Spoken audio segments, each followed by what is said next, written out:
తాకట్లో ఉన్న మీ బంగారాన్ని విడిపించి ఆ రోజు ఆన్లైన్ రేటుకి కొంటాం. Sharma gold company. నమస్కారం, సుమన్ టీవీకి స్వాగతం. నేను మానస. ఈ రోజు మనతో పాటు ఉన్నారు జ్యోతిష్య రత్న, జ్యోతిష్య చక్ర వైభవ నిపుణ డాక్టర్ రాళ్లపల్లి రవికుమార్ గారు. వారితో మాట్లాడదాం. జూన్ నెల మాసానికి సంబంధించిన మాస ఫలితాల గురించి తెలుసుకుందాం. గురుగారు నమస్కారం అండి. నమస్కారం.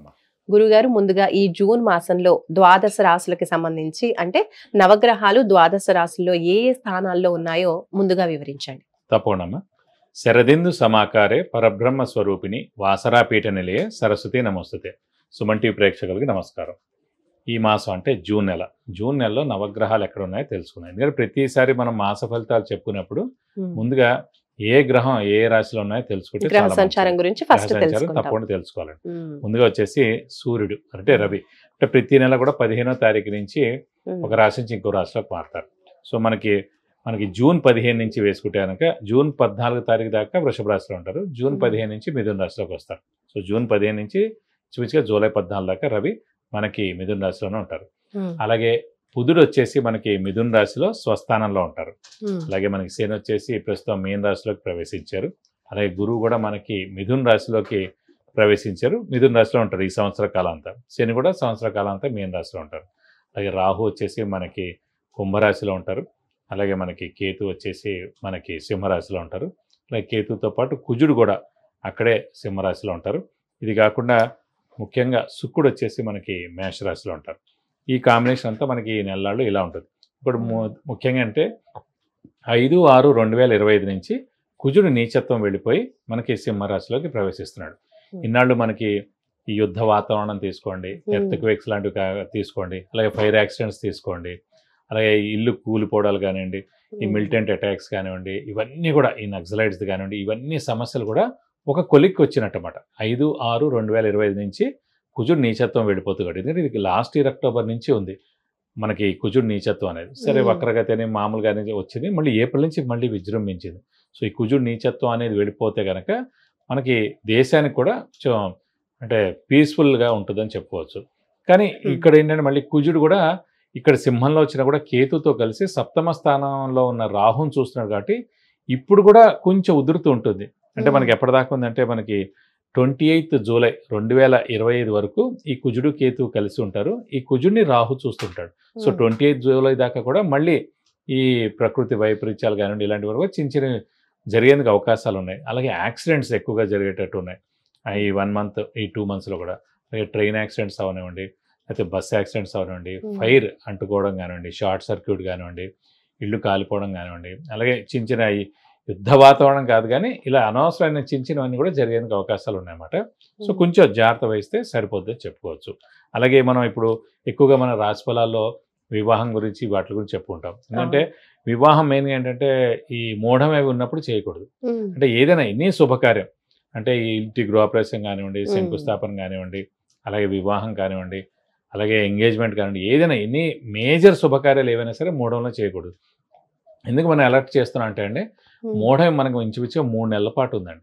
ఫస్ట్ వచ్చేసి ఇప్పుడు 10th జూన్ నుంచి 8th జూలై దాకా మూఢం ఉంది. సో ఈ టైంలో మనం ఏమి అంటే కనీసం పెళ్లి చూపులు కూడా చూడడానికి వీలేదన్నమాట. సో అందుగురించి ఇది మనం వేస్ట్ చేయకూడదు టైం.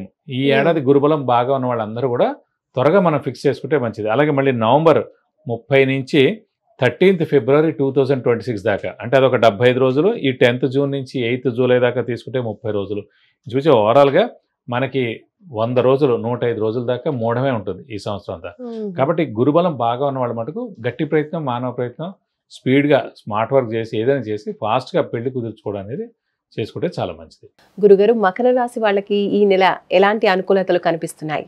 మకర రాశి అనగా మనకి ఉత్తరాషాఢ 2-3-4 పాదాలు, శ్రవణం 1-2-3-4 పాదాలు, ధనిష్ట 1-2 పాదాలు, ఈ నక్షత్రాల సమూహం అంతా మనకి మకర రాశిలోకి వస్తుంది. ఈ రాశి వారికి శని బలం పరిపూర్ణంగా ఉంది. గురువు 6వ స్థానంలో ఉన్నా కూడా మిశ్రమంగా ఉన్నాడు. ఎందుకంటే వ్యయాధిపతి అయిన గురువు 6వ స్థానంలో ఉన్నాడు కాబట్టి ఇది విపరీత రాజ్యోగం అంటారు. సో అయినా కూడా గురుబలం ఒక 50 to 60% బాగానే ఉందని చెప్పుకోవాలి.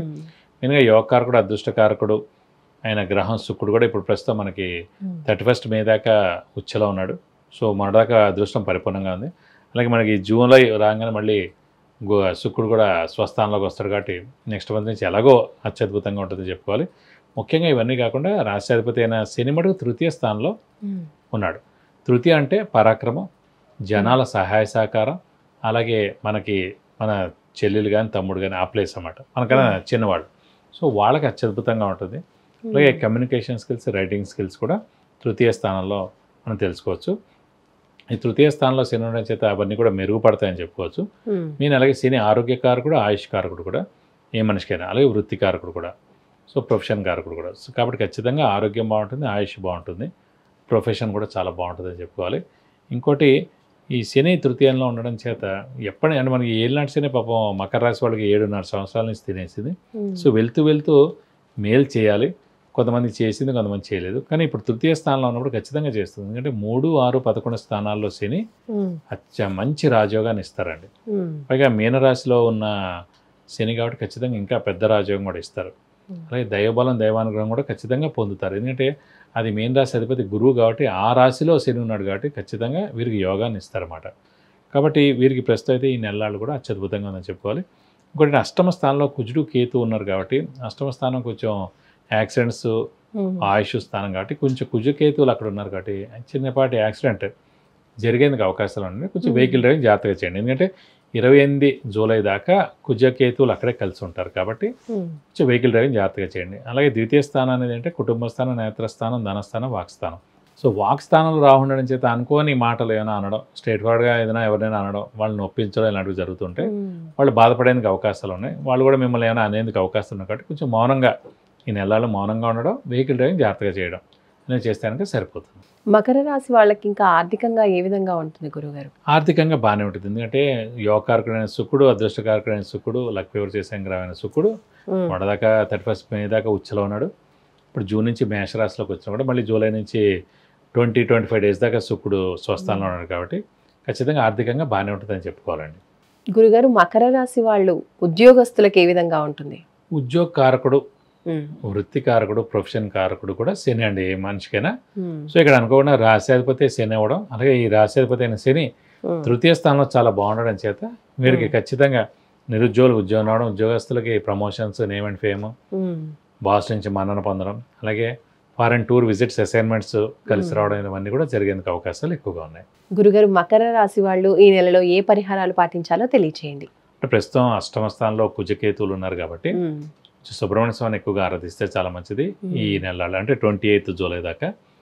సో ప్రతిరోజు సుబ్రహ్మణ్య స్వామి అష్టోత్తరం చదువుకోవడం, ప్రతి మంగళవారం సుబ్రహ్మణ్య స్వామి టెంపుల్కి వెళ్ళి 40 ప్రదక్షిణాలు చేయడం, అలాగే వీలైతే కనుక సుబ్రహ్మణ్య స్వామికి హోమం మరియు అభిషేకం చేయిస్తే చాలా మంచిదండి ఒకసారి. ఎందుకంటే స్కందగిరి టెంపుల్ అని ఉంది ఇక్కడ హైదరాబాద్లో, ఆన్లైన్లో కూడా పే చేయొచ్చు. సో 2000 అవుతుంది దానికి. హోమం మరియు అభిషేకం సుబ్రహ్మణ్య స్వామికి మన పేరు, నక్షత్ర గోత్రాలు చేస్తే కనుక ఆరోగ్యం బాగుంటుంది, చిన్న చిన్న యాక్సిడెంట్స్ జరగకుండా ఉంటుంది, ఆర్థికంగా కూడా చాలా బాగుంటుంది. సో ఈ పరిహారాలు పాటిస్తే మీకు అన్ని విధాలా మంచి చేకూరుతుంది. రైట్ గురుగారు, ధన్యవాదాలు. నమస్కారం. ఇదండి మకర రాశి వాళ్ళకి సంబంధించి జూన్ మాసంలో మాస ఫలితాలు ఏ విధంగా ఉన్నాయో తెలుసుకున్నాము. విద్య, ఉద్యోగం, వ్యాపారం, వివాహం, సంతాన యోగం, వ్యాపారం, గృహయోగం, వాహన యోగం, ఇలాంటి ఏ విషయానికి సంబంధించి అయినా సరే మీ జాతకానికి సంబంధించిన విషయాలు మీరు పరిహారాలు కావచ్చు ఏవైనా తెలుసుకోవాలి అనుకుంటే, పర్సనల్గా గురువు గారితో అపాయింట్మెంట్ తీసుకోవాలి అనుకుంటే స్క్రీన్ పైన కనిపించే నెంబర్స్కి కాల్ చేయొచ్చు, లేదంటే వాట్సాప్ కూడా చేయొచ్చు.